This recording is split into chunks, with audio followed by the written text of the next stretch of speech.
જ્યારે ઈશ્વર પહોંચી નથી શકતો એટલા માટે ભગવાને માની રચના કરી.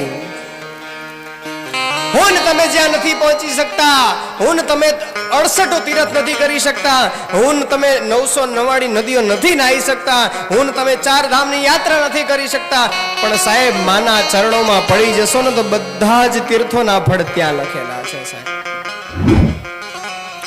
પણ આપણે એ માને જ હાચવતા નથી બાપ. જીવનમાં સાહેબ બધું જ મળશે, પણ માં જેવું પાત્ર ક્યારેય ક્યાંય નહીં મળે સાહેબ. બધા પાત્રમાં સ્વાર્થ છે, પિતાની અંદર પણ સ્વાર્થ છે. શેનો? તો કઈ મને કઈક આપી દે, મને કઈક મળી જાય મારા દીકરાથી. પિતાનો પણ સ્વાર્થ છે, પણ સાહેબ પોતાની દીકરી હોય તો દીકરીનો પણ ક્યાંક સ્વાર્થ